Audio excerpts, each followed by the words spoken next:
MQM Pakistan और peoples party के दरमियान एक बार फिर हम देख रहे हैं कि लफ्जी जंग जो है वो छिड़ गई और बिलावल भुट्टो ने मुत्तहिदा पर्दा पर तनकीद के तीर बरसाए थे तो एमक्यूएम ने भी अगले ही दिन हिसाब चुकता कर दिया, पूरा कर दिया। बिल्कुल, और सिंध सरकार पर लफ्जी हमलों की उन्होंने बुछाड़ भी कर दिया। यही नहीं, सिंध भर में फौरी तौर पर बल्दियाती इंतखाबात कराने का मुतालबा भी कर दिया गया। ऐसे ही और मुत्तहिदा कौमी मूवमेंट पाकिस्तान के कन्वीनर डॉक्टर खालिद मकबूल सिद्दीकी साहब ने गुज़श्ता रोज़ कराची में प्रेस कॉन्फ्रेंस की है, कहा है कि शहरी सिंध के अवाम को मज़ाहमत और सिविल नाफरमानी की तरफ धकेला जा रहा है। पीपल्स पार्टी को ऐसी कौन सी मजबूरियाँ थीं जिनकी वजह से पीपल्स पार्टी ने कभी मुल्क में बल्दियाती इंतखाबात का इनेकाद नहीं करवाया। बिल्कुल ऐसी है हमजा। और उसके अलावा कन्वीनर एमक्यूएम ने मुतालबा किया कि मुल्क में 1998 की मरदमशुमारी की बुनियाद पर बल्दियाती इंतखाबात करवाए जाएँ।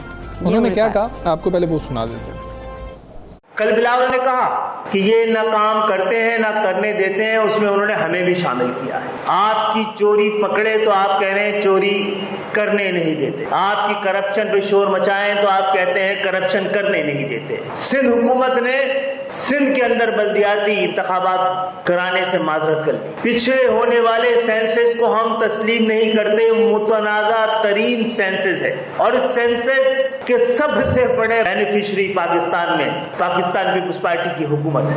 हम आला अदालतों से आपके जरिए ये मुतालबा करते हैं 1998 में जो सेंसस हुआ है उसकी बुनियाद पर सिंध भर में फौरी तौर पर बल्दियाती इंतखाबात कराए जाए।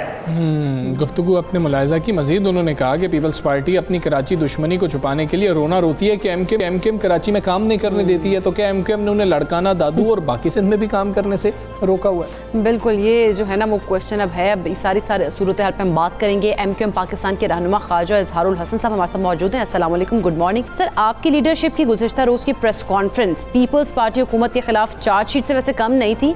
आपकी पार्टी की तरफ से सिंध हुकूमत के खिलाफ जो इल्ज़ामात लगाए गए हैं, क्या साबित करने के लिए आप उसके लिए तैयार हैं? जैसे कहा गया कि कोरोना फंड्स में करप्शन की गई, निजी स्कूल से रिश्वत तलब करने के इल्ज़ामात वगैरह, इस तरह के इल्ज़ामात लगाए गए हैं। देखिए, ये इल्ज़ामात हमने नहीं लगाए। 350 के करीब अदालतों में केसेस हैं।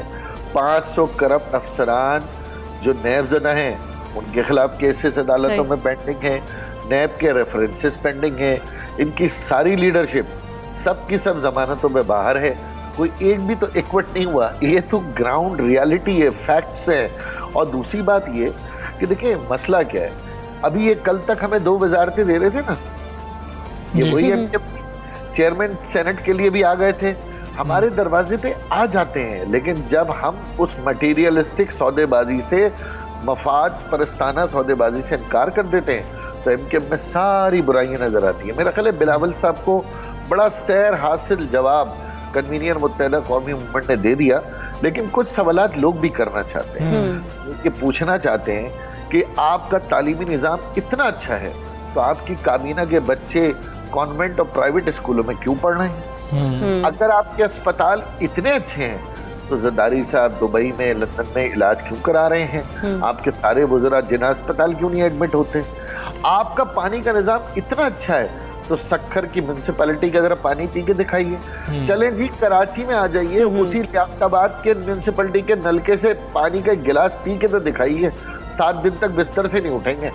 ये तो हाल है हमारी लीडरशिप का। तो ये सवालात हम नहीं कर रहे, ये सवालात सिंध के अवाम कर रहे हैं। भाई कुत्ते के कांटे की वैक्सीन का जवाब ये मिलता है कि भाई सिंध में तो 100 कांटे, पंजाब में तो 300 कुत्तों ने काटा है। ये कोई बात है करने वाली?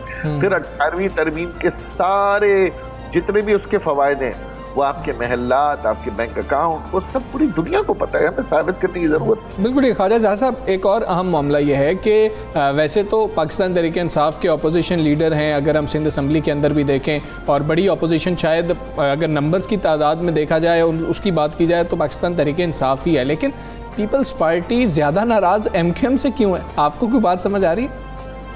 देखें, असल हरीफ ही एमक्यूएम है। पीपल्स पार्टी को जब टफ टाइम दिया है वो एमक्यूएम ही ने दिया, क्योंकि मसला ये है कि पीपल्स पार्टी बिल्कुल उसकी जो डायनामिक्स से डिफरेंट है, वो देही सिंध की जमात है। और जिस तरह खालिद मकबूल सिद्दीकी साहब ने फरमाया कि सेंसस के बेनिफिशरी, जो सेंसस के नताइज ना आने के बेनिफिशरी, वो तो पीपल्स पार्टी है, क्योंकि देही सिंध की जो पॉपुलेशन है वो अनफॉर्चुनेटली ज्यादा दिखाई गई है। और कराची जिसको खुद पीपल्स पार्टी कहती है जनाब सिंध का दारुल खिलाफा पूरे सिंध यहाँ आता है, उसकी पॉपुलेशन आपने कम दिखाई है।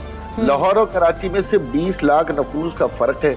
अगर ये सेंसस सही हो जाए तो कराची की सीटें मैं आपको बता दूं 42 से 84 डबल से ज्यादा हो जाएंगी। फिर चीफ मिनिस्टर के लिए जरूरत नहीं पड़ेगी किसी और को। और दूसरी बात, एमक्यूएम शहरी सिंध की जमात है।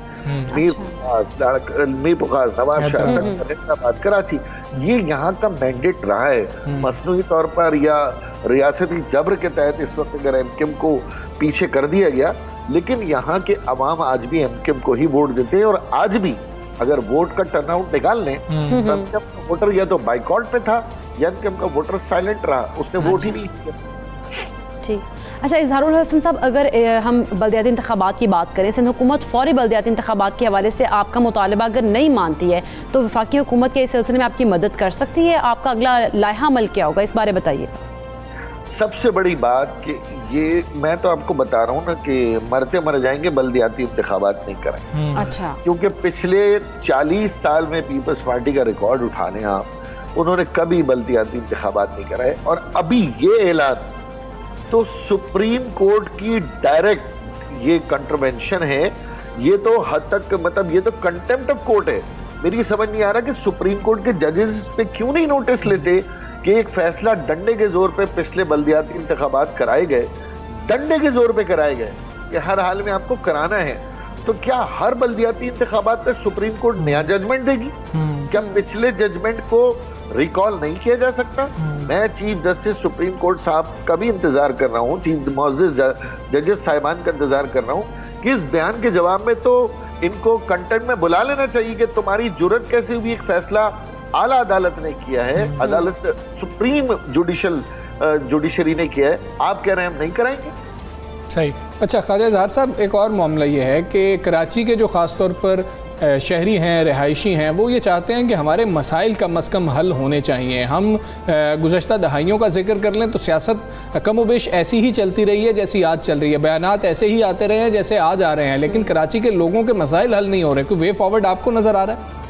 देखिए, कराची के मसाइल जब हल होंगे जब आप अमेरिका जाके बस स्टॉप पे लाइन में लगते हैं ना, और आप बोर्डिंग पास में लाइन में लगते हैं बड़ी पार्टी के लीडर, तो जिस दिन वो लीडर कराची की चिंचियों में बैठ के सफर करेंगे ना, तो उस दिन वो कराची के मसाइल हल होंगे। एमक्यूएम जितनी भी आप एमक्यूएम को कुछ कह लें, भाई एमक्यूएम कह रही है अगर एमक्यूएम को नाकाम करना है तो कराची में काम करो, हैदराबाद में काम करो। तुम्हें काम करने से किसने रोका है भाई? ये बाहर जाकर लाइनों में लग लग के बसों में घूमते हो, जरा कराची में लाओ लश्कर अपना छोड़कर जरा कराची के लोगों के साथ बैठो आकर, यहाँ पे इनके मसाइल समझो। आप ट्रांसपोर्ट दे देना, हेल्थ दे दें, एजुकेशन दे दें।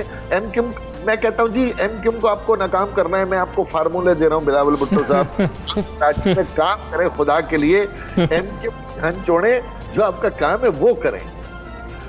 अच्छा, लेकिन इजहारुल हसन साहब वो ये भी तो कहते हैं कि एमक्यूएम ने क्या किया है कराची के लिए, आप लोगों ने क्या किया? और फिर अवाम ये भी तनकीद करते हैं कि आप पीपल्स पार्टी के साथ भी तो रहे हैं, और पीपल्स पार्टी हमेशा समझती है कि नहीं ठीक है, अगर हम एमक्यूएम के दरवाजे पर जाएंगे तो कुछ ना कुछ हमें मिल ही जाएगा। इसी आस को लेकर वो आ जाते हैं। माजी की कुछ अच्छी यादें भी तो वाबस्ता हैं आप लोगों की।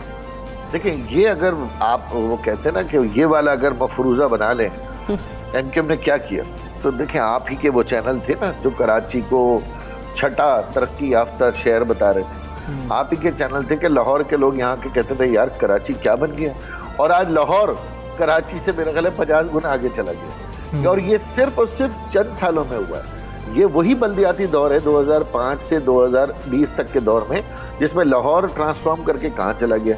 और लाहौर में किसने काम किया, क्रेडिट किसको जाता है? वहाँ के वजीर आला को जाता है। वहाँ के वज़ीर आला ने वहाँ के मेयर को स्ट्रॉन्ग किया। आज भी आप मुझे बता दें, लाहौर के पिछले कामयाब तरीन मेयर का नाम किसी को याद है? इतने बड़े लाहौर का आपको याद है? किसी और को याद? अच्छा, कामयाब तरीन नहीं, वैसे हम बता सकते हैं कर्नल मुबशिर साहब रहे हैं। खैर, अभी मामला ये है कि मेयर आपके भी रहे, लेकिन तब भी यही बातें चलती रहीं कि हमारे पास इख्तियारात नहीं है, लेकिन मेयरशिप भी नहीं छोड़ी गई। तो देखिए, मुस्तफ़ा कमाल साहब जब एमक्यूएम के नाजिम थे या नेमतुल्लाह साहब थे, तब तो ऐसी कोई बात नहीं हुई ना एमक्यूएम की जाने की। वसीम अख्तर साहब, वसीम अख्तर साहब के दौर में तो आपको मालूम है, जिस मेयर के पास 2 करोड़ से ऊपर खर्च करने के इख्तियार ना हो, जिस मेयर के पास 17 ग्रेड के ऑफिसर को ट्रांसफर करने के इख्तियार ना हो, ये वही निजाम है ना जिस पे कहा अब मेयरशिप छोड़ देते हैं। मेयरशिप छोड़ देते हैं, ये लेके जी मेयरशिप छूटे हुए आज 11 महीने हो गए ना 11 महीने। ये एडमिनिस्ट्रेटर अब है ना, मेयर नहीं है।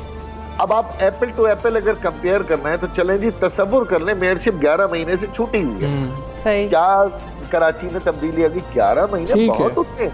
ठीक है ख्वाजा इज़हारुल हसन साहब, बहुत शुक्रिया आपका। सबसे पाकिस्तान से आप बात करें, मामला यही है कि इल्ज़ामात भी वैसे ही मिलते जुलते हैं, बातें भी वैसे ही मिलती जुलती हैं, लेकिन मसाइल जूं के तू हैं, वहीं के वहीं हैं, वो हल नहीं हो रहे। और हम उम्मीद यही करते हैं कि कम अज़ कम ये तमाम पार्टीज़ जो स्टेक होल्डर हैं ये बैठें और कराची के मसाइल खुसूसी तौर पर हल करें। कराची की आवाम के लिए सोचें, क्योंकि वो जो हैं वो हमेशा मसाइल का रोना रोते रहते हैं, वो यही उम्मीदें लगा के बैठे रहते हैं कि कोई हल करेगा मसला, लेकिन ऐसा हमें कोई नज़र नहीं आया अभी तक। ऐसे ही है। अच्छा खैर, एक और बड़ा अहम मसला है, दुनिया पर कहर बनकर टूटा है कोरोना वायरस। हम सब जानते हैं, इसका अक्सर जिक्र होता है, और अब हमारी कोई दिन ऐसा नहीं गुजरता कि कोरोना का जिक्र हर घर में ना होता हो। हम बात ज़रूर कर रहे होते हैं। लाखों लोगों की ज़िंदगियाँ इसने जहाँ पर निगली वहीं करोड़ों को गुर्बत की जानिब धकेल दिया। अच्छा, आलमी वबा ने पहले से गरीब ममालिक में गुर्बत में मजीद इजाफा भी किया है। एशियन डेवलपमेंट बैंक की एक रिपोर्ट आई है, उसके मुताबिक कोरोना वायरस ने बरे आज़म एशिया में अदम मुसावात में इजाफा कर दिया है। अदम मुसावात में इजाफा कर दिया है, और 75 मिलियन से 80 मिलियन मजीद लोग गुर्बत की लकीर से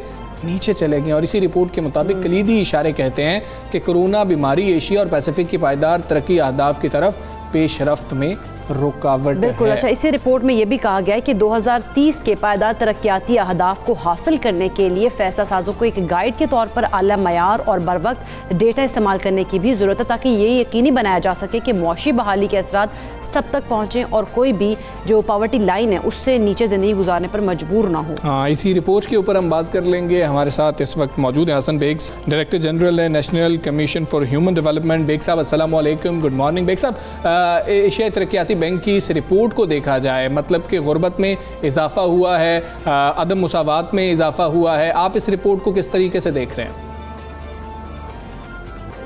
जी, इस रिपोर्ट के हवाले से मेरा कहना ये होगा कि असल में ये रिपोर्ट एशियन डेवलपमेंट बैंक ने, जैसा आपको पता है, उन्होंने ये सितंबर 2020 में इसको पब्लिश किया था, और इसके बेसिकली तो की जो इंडिकेटर्स हैं वो इसको वो डिस्कस उन्होंने किया है कि हुआ क्या है इस डेवलपमेंट के हवाले से। जब कोरोना आया है तो उसमें कोरोना के वक्त यहाँ पे बहुत सारे मसले मसाइल, आपको पता है पूरी दुनिया लॉकडाउन हो गई, तो आपको पता है कि एशियन डेवलपमेंट बैंक के 49 मेंबर्स हैं, तो इन्होंने एक स्पेशल सप्लीमेंट भी उसमें उस रिपोर्ट में छापा है, जो बेसिकली मैपिंग ऑफ पॉवर्टी है थ्रू डेटा इंटीग्रेशन और आर्टिफिशियल इंटेलिजेंस।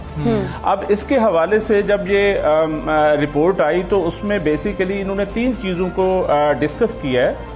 एक तो ये है कि जो सस्टेनेबल डेवलपमेंट गोल्स, जैसे आपको पता है कि यूनाइटेड नेशन जनरल असम्बली ने वो अप्रूव किए हुए हैं और तमाम मेंबर कंट्रीज़ ने अप्रूव किए हैं, तो वो SDGs जो है बेसिकली 17 जो है, आपको पता है 17 जो है SDGs है, और उनके 169 टारगेट्स हैं। एक तो उन्होंने उसको देखा कि उसमें क्या हुआ है, और उसके आपको पता है कि 17 गोल्स में मेनली तो पॉवर्टी और हंगर और हेल्थ और एजुकेशन इससे रिलेटेड है। और नेक्स्ट इन्होंने ये देखा है कि जो रीजनल कंट्रीज़ हैं, 49 मेंबर कंट्रीज़ हैं, जिनके अलग-अलग इन्होंने इंडिसेस दिए हैं, वो वहाँ पे क्या हुआ है इस जब कोरोना आया है, तो यहाँ पे हालांकि IMF, वर्ल्ड बैंक, आपको पता है ADB अपना अपना रोल प्ले करते रहे हैं और कर रहे हैं, लेकिन मैं आपको बताऊं कि ये रिपोर्ट बेसिकली अब 1 साल पुरानी हो चुकी है, यानी ये सितंबर 2020 तक की रिपोर्ट है। अच्छा। जो 21 से लेकर 23 तक होनी है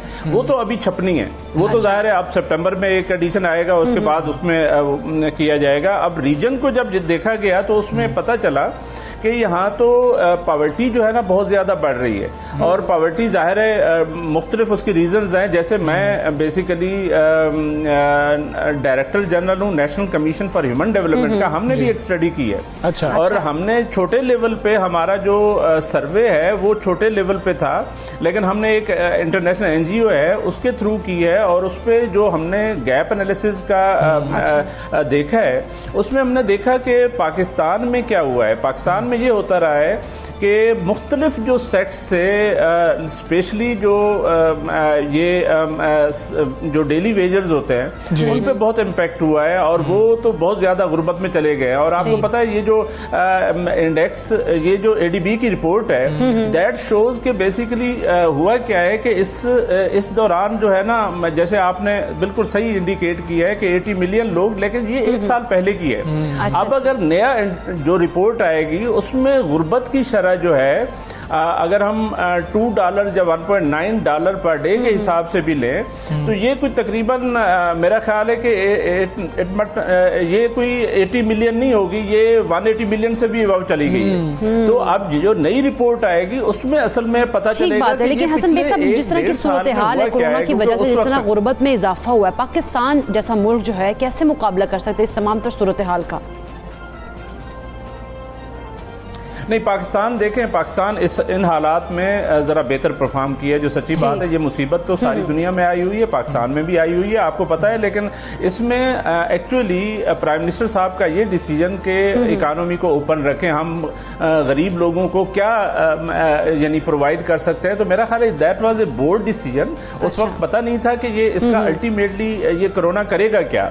उसमें हमारी इकानमी ने बेहतर परफॉर्म किया। आप अगर एक्सपोर्ट्स की फिगर देखें तो ऑल टाइम हाई हैं, और आप अगर हमारे रिमिटेंसेस देखें तो वो ऑल टाइम हाई हैं। और उसके बाद हमारी जो लार्ज स्केल मैन्युफैक्चरिंग है वो उसने बहुत अच्छा परफॉर्म किया है। आप अगर हमारे पहले फिगर्स देखें, जिसमें देखें हमारा जो इंटरेस्ट रेट था, पॉलिसी रेट जो है वो 13% पे स्टेट बैंक ने किया हुआ था।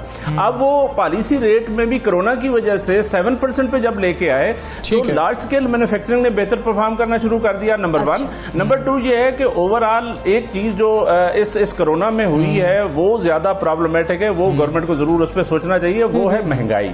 और महंगाई की जो रीजंस हैं बेसिकली ये कास्ट पोस्ट इन्फ्लेशन है, यानी ये आपको वहां से मिल रहा है। आप जब तेल महंगा कर देंगे, गैस महंगी कर देंगे तो जाहिर है, बिजली महंगी करेंगे तो जाहिर है इन्फ्लेशन तो होगा। तो लेकिन ओवरऑल अगर हमारी इकानमी को देखें, गो कि मैं समझता हूं कि महंगाई की वजह से हमारा जो इनइक्वालिटी गैप है वो रोज बरोज बढ़ रहा है, और उसमें डेफिनेटली गुर्बत भी बढ़ रही है, जिसकी वजह से यहाँ पे आपने देखा होगा डाके, चोरी और इस तरह की वारदातें जो है ना वो ज्यादा शुरू हो गई। इवन इस्लामाबाद जैसे शहर में आप अगर देखें तो क्राइम रेट बहुत बढ़ चुका है, और उसकी बेसिक रीजन भी वही फैक्टर्स हैं जिनकी तरफ आप इंडिकेट कर रहे हैं। लेकिन ओवरऑल इकोनॉमी अगर देखें तो मेरा ख्याल है पाकिस्तान ने बेहतर परफॉर्म किया। बिल्कुल ठीक है, आप समझते हैं कि पाकिस्तान ने इस पूरी सूरत हाल में कोरोना वबा के दौरान बेहतर परफॉर्म किया। हसन बेग साहब बहुत शुक्रिया। सब सवेरे पाकिस्तान से आप बात कर रहे थे, हम यहाँ पर एक ब्रेक लेंगे, ब्रेक के बाद वापस आते हैं। Stay with us.